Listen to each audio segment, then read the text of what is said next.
Many experienced employees have, or will soon have, elder care responsibilities, according to Nora Spinks, founder and CEO of Work-Life Harmony Enterprises. Nora spoke with Canadian HR Reporter TV about how organizations can support employees with caregiving challenges while meeting business goals. Why should employers concern themselves with employees that might be taking care of elderly family members? HR professionals and practitioners need to understand the significance of the demographic changes that are occurring in our communities as well as in our workplaces. Statistics Canada recently released the 2011 census data, and one of the fastest growing populations in the country are over the age of 80. The baby boomers are turning 60 at a rate of 1 every 7 seconds in North America. So we are increasingly seeing individuals in the workplace that have responsibilities not just for themselves and or their children and the family that they're raising, but increasingly for adult children with disabilities, for siblings with disabilities or chronic illness, for spouses, as well as parents, grandparents, friends, extended family members. And you layer on top of that the cultural diversity that we have in our workplaces now, and increasingly the care of those adults in your life. And on average, Canadians have 2 that they're caring for during their caregiving phase, and with each one of those, 2.3 episodes minimum each.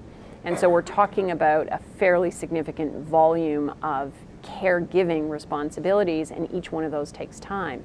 But the diversity of the workplace makes it even more complex, because with our mobility, with our cultural requirements or expectations, we have people who are providing care for adults across town, in another province, across the country, or around the world. What should change within the workplace, and why? There are a number of reasons why individual managers or HR professionals or CEOs, for that matter, need to pay attention to adult caregiving.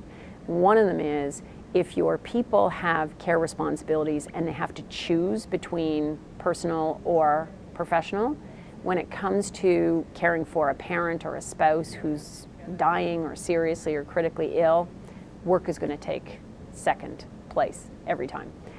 The other reason is in terms of the environment or culture that we know is conducive for creativity, innovation, optimizing productivity. People need to feel that their coworkers and their immediate manager, as well as their employer, recognize that they have a life outside of work, and respect that every now and again, sometimes your attention needs to be focused on that, whether it's after a new baby or whether it's after somebody's come out of hospital or somebody's dealing with a critical or chronic illness.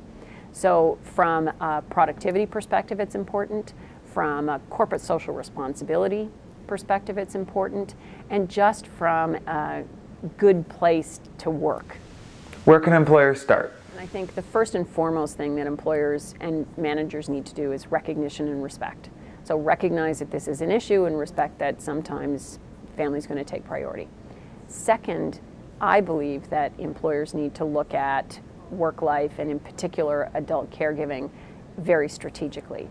Better to be proactive and be prepared for the inevitable. You can't always predict when it's going to happen, but you can plan for when it will happen, because there is no if, it's always when. And so what we need to recognize and understand is that it's a win-win-win, and you can't ignore it. It won't go away. You can't deny it. And if you don't take a proactive approach to it, you're going to have to take a reactive approach to it. And that can add stress and tension not only for the immediate manager and your customer and clients, but also the coworkers who end up sort of picking up the load when somebody else needs to focus on an elder care or caregiving situation. What can HR do? HR professionals and practitioners need to make sure that they understand the demographics and the significance of adult caregiving. They need to understand that just by having sort of generic programs like an EAP or work life or wellness program, that because those sort of broad brush programs are in place, that they can assume that adult and elder care is being taken care of when it might not necessarily be. But it also may only require tweaking a few things to be able to more effectively, strategically address adult and elder care in the workplace.